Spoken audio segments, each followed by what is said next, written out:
Are you feeling stuck in the cycle of everyday obligations? Like you're always caught up in things to do and tasks and helping other people that you neglect your own growth? It's a common place that we often find ourselves. But in today's video, we'll explore powerful strategies that help you break free from the hamster wheel of life and focus on your personal growth, because that's where the magic happens. From the importance of reflection and goal setting to mindfulness, even the power, believe it or not, of zoning out, these are going to help you improve your approach to life and achieve a more balanced, fulfilling existence. So take a step back, relax, and let's dive into how you can truly grow and thrive.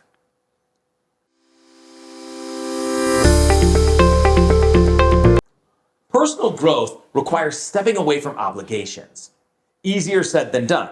We all have a ton of things going on in our lives. Oftentimes we feel like human hat racks, right? We're wearing so many different hats. We have so many different responsibilities that they consume us. But if we want to grow personally, we've got to take some time to step away from those obligations. We have to avoid solely focusing on external responsibilities, constantly tending to other people and their needs. Those are going to limit your personal growth if you stay focused on those things. So it's important to step away.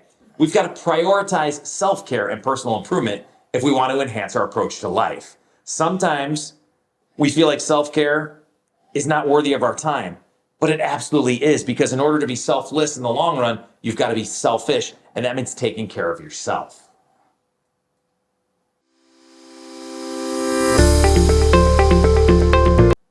Strategies for personal growth. Reflection. If we want to grow personally, we've got to take time to reflect. We've all heard the old wives' tale, measure twice, cut once. That's the wise carpenter, right? He's going to measure twice. He's going to reflect. He's going to make sure everything is right. Then he only has to make one cut. As opposed to the person who doesn't take the time to properly reflect on what needs to happen and just goes out there and cuts and ends up cutting so many times that eventually you've got to get a whole new piece of wood because he's cut so much off that the wood is no longer viable. So always keep that in the back of your mind when it comes to reflection. Measure twice, and you only have to cut once. But again, if you reflect, it's going to allow for thoughtful decision making and learning from past errors.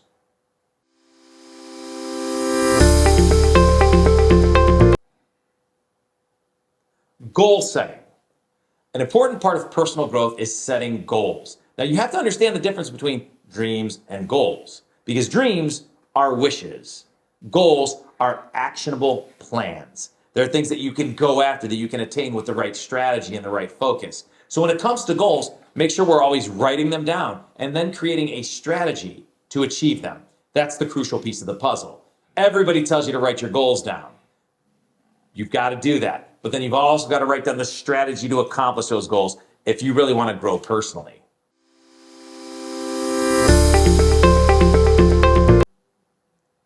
Another strategy for personal growth are ideas. Ideas are the things that we generate that help us move forward, do creative things, and accomplish our goals.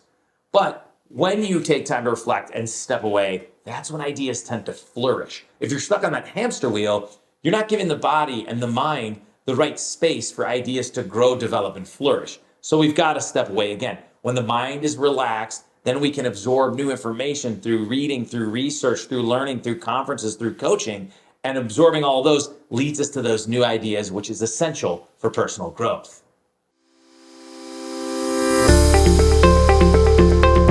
Research.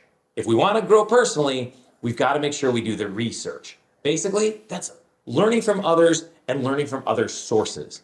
We never know it all, and that's a good thing, right? There's always more information out there. There's always new things we can take in that are going to help us grow personally. So when it comes to learning from others, we want to reach out to past experiences and avoid the pitfalls that we've had in the past. Learn from those errors. Seize new opportunities. Make new relationships. Get new books. Always, always, always be learning. Always be researching. Someone always says, if you're not learning, you're slowly dying. We always want to put ourselves in a position to research. And when we learn from others and other sources, we're going to fill gaps in our knowledge, and it's going to help us prevent making mistakes in the future.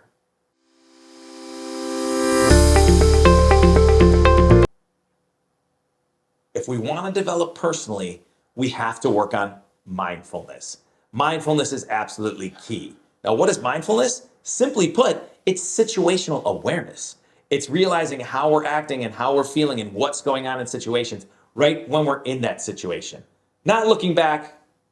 I mean, it's possible to be mindful about what happened prior, but true mindfulness is just being aware of it in the moment. Not like, oh man, I can't believe that happened earlier, or this is how I felt, or this is what I did. It's being able to know in the moment. And when we know in the moment, we're going to make better decisions that align with our goals. And practicing mindfulness is going to help you stay present, be aware of your surroundings, reduce stress, and enjoy your life, especially in those small moments that we often miss. So at its core, mindfulness is just being in the moment, being aware of the situation when you're in it.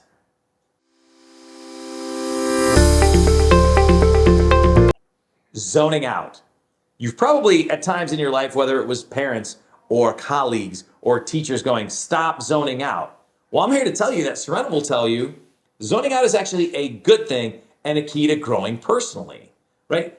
When you zone out, you actually let the subconscious work.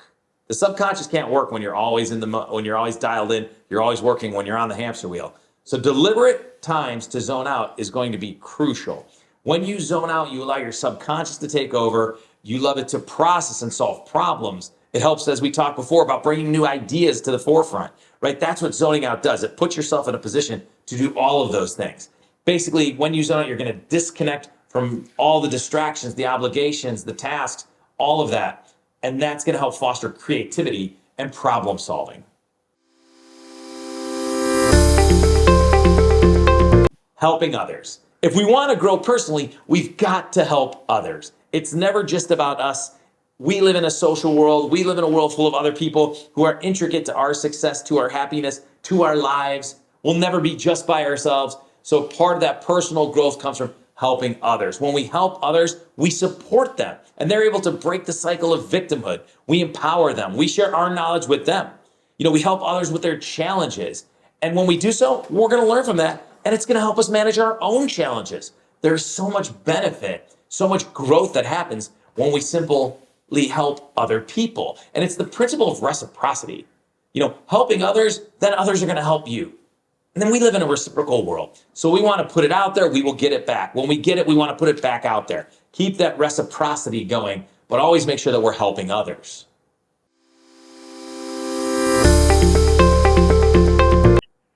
Hang out.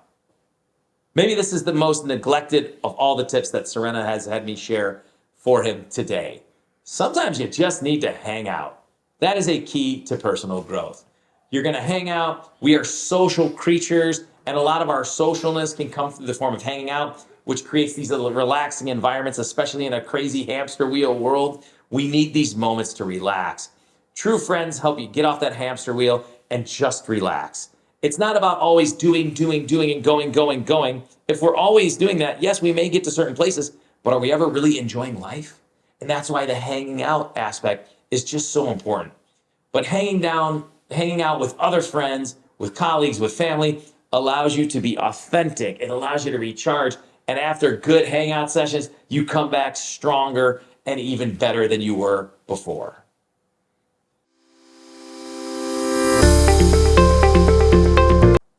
So personal growth and personal improvement come from stepping away from obligations and dedicating time to strategize and reflect, set goals, mindfulness, zone out, hang out, create ideas, all of those things.